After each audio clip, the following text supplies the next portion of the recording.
আমাদের টোটাল 17টা ধারায় ম্যাজিস্ট্রেসি ক্ষমতা দেওয়া আছে। আপনি যেই হন বা যারাই হন, যদি কোনো সিচুয়েশন ক্রিয়েট করেন, আইনত যে বিধান আছে সেই আইনের বিধানের মধ্যে থেকে আমরা ব্যবস্থা নিব। আমাদের গোয়েন্দা সংস্থার পক্ষ থেকে সার্বক্ষণিক মনিটরিং বিদ্যমান। আমাদের যে গোয়েন্দা সংস্থা আছে, আমাদের সকল বাহিনীর প্রত্যেকেই সাদা পোশাকে মাঠ পর্যায়ে কার্যক্রম চলমান রেখেছেন, প্রত্যেকেই যার যার জাংশন পয়েন্টে দেখছেন। এখনো পর্যন্ত আমরা সৃষ্টিকর্তার কৃপায় কোনো ধরনের কোনো হুমকি বা কোনো ধরনের কোনো থ্রেট আশা করছি না। যেখানেই আমরা পাচ্ছি যে কোনো ব্যক্তিকে যে উনি কোনো নির্দিষ্ট দল বা ধান্দা বা কোনো কিছুর মধ্যে আগমন করছেন, আমরা ওনাকে ডিফিউজ করার চেষ্টা করছি, যাতে আমাদের অন্তত ওয়ারি এবং ড্যামরা এলাকায় এই ধরনের সিচুয়েশন তৈরি না হয়। এই ব্যাপারে আপনারা নিশ্চিন্ত থাকবেন। যেভাবে আপনাদের পুজো করার কথা, আপনাদের বাপদাদারা যেভাবে কাজ করে গেছেন, আমাদের পুনরায় আগে বাংলাদেশে যেভাবে যে ওইভাবেই করবেন। আপনাদের যেখানে বিসর্জন দেওয়ার কথা সেখানেই দিবেন, যে পূজা হওয়ার কথা, যে সময় হওয়ার কথা, যে রীতি রেওয়াজে হওয়ার কথা সেটাই করবেন। আপনাদের যেভাবে করার কথা আপনারা নিশ্চিন্ত মনে নিঃসংকোচ চিত্তে এই কাজটা করে যাবেন। আমাদের পূজা মণ্ডপের প্রত্যেকটা পূজা মণ্ডপের জন্য আপনারা আপনাদের যে নিরাপত্তা বলয়, অবশ্যই আপনাদের যে ভলেন্টিয়ার থাকবে বা লোক থাকবে তাদেরকে ব্রিফ করবেন।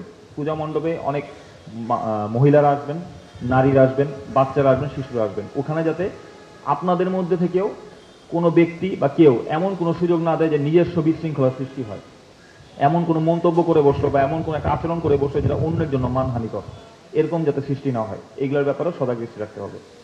সর্বোপরি আপনাদেরকে একটা কথা বলতে চাই যে আমরা নবম পদাতিক ডিভিশনের অধীনস্থ সেনা ইউনিট। আমাদের যে কার্যাবলী বা যে দায়িত্ব আমাদেরকে দেয়া হয়েছে, এই ব্যাপারে আমরা বদ্ধপরিকর। পূজাকে কেন্দ্র করে যদি কোনো স্বার্থান্বেষী মহল কোনো ধরনের, আই রিপিট, কোনো ধরনের যদি কোনো সিচুয়েশন ক্রিয়েট করার চেষ্টা করে, কোনো দল, কোনো ব্যক্তি, কোনো গোষ্ঠী, যেই দল হোক, যেই ব্যক্তি হোক, যেই গোষ্ঠী হোক, আমাদের দেখার কোনো কারণ বা কোনো সুযোগ নেই। যদি কেউ কোনো ন্যূনতম চিন্তা করে থাকে স্বপ্নেও, তাকে ওটা ভুলে যেতে হবে। আমাদের বাংলাদেশ সেনাবাহিনীর উপরে যে ম্যাজিস্ট্রেসি ক্ষমতা আমাদেরকে দেওয়া হয়েছে তার পূর্ণ প্রয়োগ করে এটাকে আমরা দমন করব।